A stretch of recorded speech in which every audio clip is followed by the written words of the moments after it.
Hey guys, all right, so sorry I've been away for so long, but I am back now. All right, so today we've got the AOA Studio CC Cream Color Correcting Cream. We're going to review this today. And I think we're also gonna do these concealers as well. I bought a whole ton of stuff from AOA and, or Shop Miss A website. And it's been a hard summer for this girl. So I'm just going to do 2-in-1 because we just don't know. We just don't know if I'm ever going to be able to get in front of a camera again or out of my bed at all. So I've got, this one is it's the AOA Studio A Plus Concealer. I think that's all it says. I'll try and put in the description like what the full name of it is, but it's just this concealer in the stick. I also have these, which I can't remember if I've done a review on these ones in the tube or with the doe foot. These are just stick cream concealers. It just says A Plus Concealer, AOA Studio. I've got it in the shade Fair Ivory and Light Ivory. I'll just give a little bit of a, just so you can kind of see the shades. This one is Fair Ivory, and then this one is Light Ivory. They don't look very different, honestly. Let's do a swatch. All right, they feel sort of greasy, creamy. All right, so the top one, this one is Light Ivory and this one is Fair. Like, why would that be the case? Am I wrong? Let's try it again, shall we? Because I can't seem to get this right.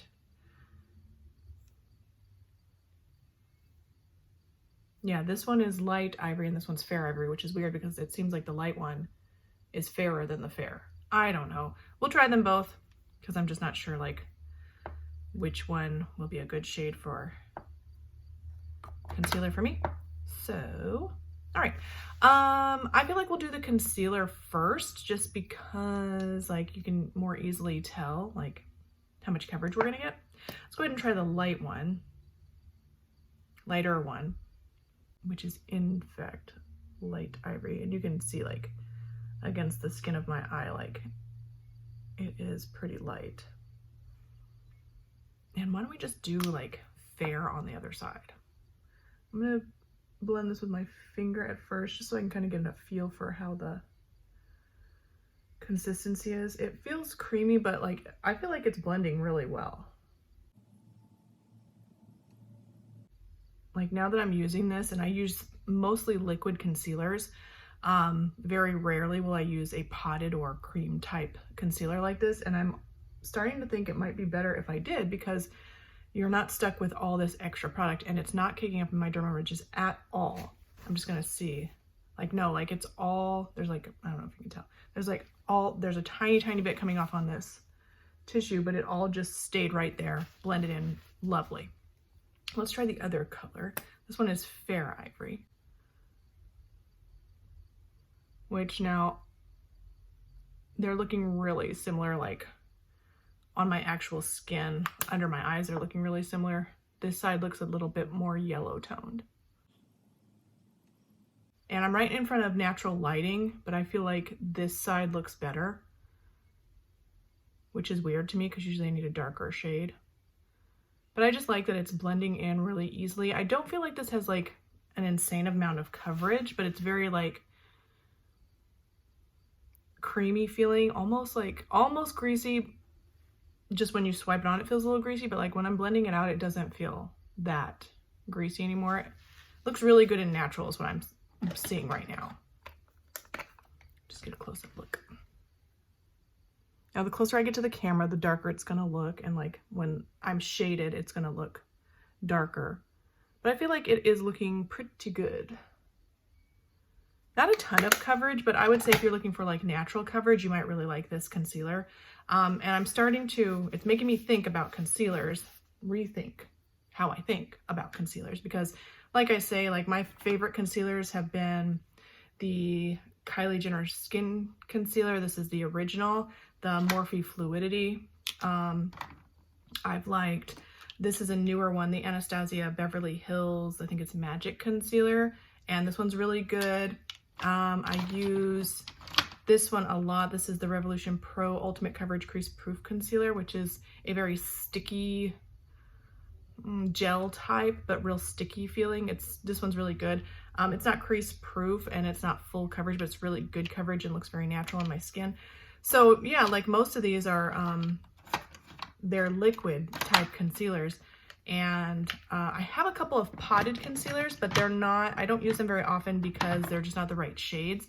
But this one, I don't even know if they sell this anymore. This is the Revolution Conceal and Fix Ultimate Coverage Concealer with salicylic acid in the shade Light Sand. I use this a lot for precise concealing, like I'll show you. But the problem with this one, it's too light, this particular shade. The concealer itself is really nice. I use it like right in this little hollow. But it's a cream, and I'll even put it right in here.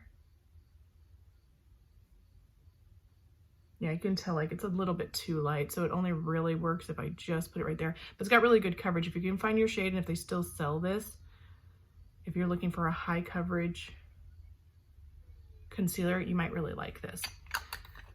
So yeah, I'm starting to think that like when I use all these liquid concealers, it's like I have to be really careful about how much I put on, and then I'm usually taking off, putting on, taking off, putting on, because it, you know, when you lay it down in the first place, it's almost like it's not as easily blendable as these cream ones are seeming to be. So that's that. So at the end of the day, I don't know if I'll be able to like actually do an actual check-in, but I'll just, and if I can't, I'll put it in the description like how this wore, you know, how it lasted throughout the day. So the CC cream is a bit of a bummer because I actually did film a video on this product a couple months ago, and I got the shade Light, I think, and then the next shade down, which I don't remember what it was, but I didn't get the fairest shade because I felt like it might end up being too fair. But then what happened was when I tried this product, it oxidized. So I'll give you a bit of a swatch of so it's going to be too dark for me, but it's going to be fine. I'll still be able to wear it today because I'm not really going anywhere. But it's too dark. This is the shade Light, by the way. And clouds are coming out, so my lighting may change, and I apologize for that. But it also oxidizes. So that's a bit of a bummer because now I can't trust the shade. So that's that. I'm going to go ahead and wipe it off. But since it's a I cannot talk. Since it's a CC cream, I am going to use my fingers to blend it. And again, I've already tried this, but it was maybe a month ago, a couple months ago. I don't remember what I thought of it because I was like, well, I'm not going to be able to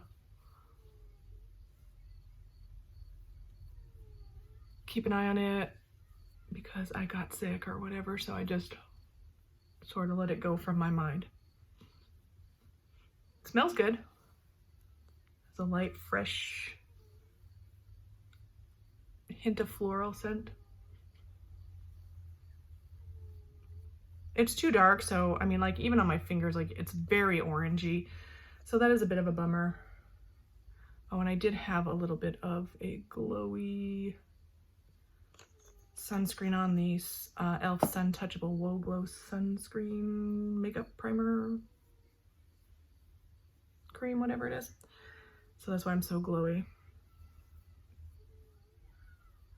So I just look like I'm tinted orange. Like I don't know, like I just like,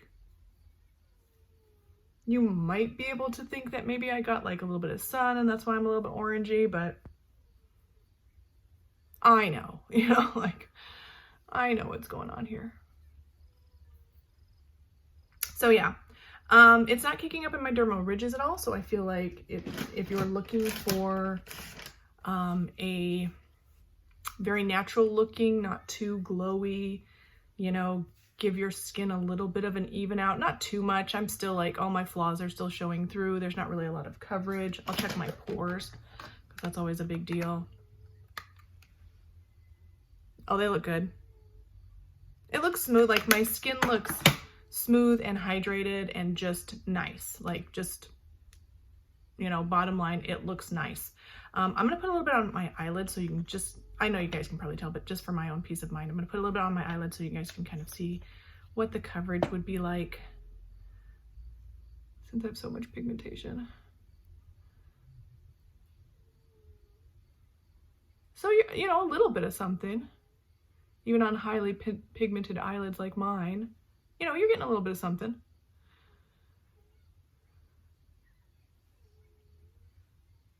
it is behaving just like a cream. So it's, you know, absorbing and not being like, just like a lotion would, like it's not too tacky and sticky. It feels like it's absorbing into my skin.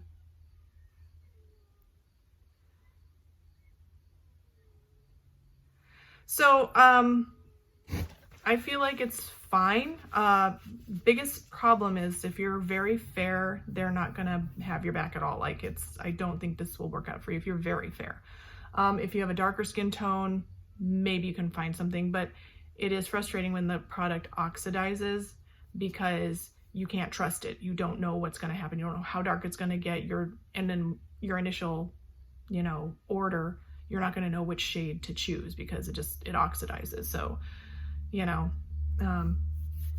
yeah, so that's the biggest bummer of this product. You get a decent amount. You get a fluid ounce. It's not that expensive. It feels nice. It looks okay. Like if you're looking for, you know, some very light coverage, if you've got a young daughter or whatever, and she's just starting out with makeup, she just wants a little bit of something, I think this might be a good product. But again, how can you trust it because of the oxidization? So that's all I got for you guys today. I will wear this, of course, for the rest of the day. I will update my thoughts in the description. If I get a chance, I might come back and talk about it. But I have a feeling I just won't be able to. It is what it is. I might talk about those problems that I've been having in another video at some point in time. But that's all I got for you guys today. So thank you guys so much for watching. Please don't forget to thumbs up, like, subscribe, ding that bell, and I'll see you in the next one. Bye.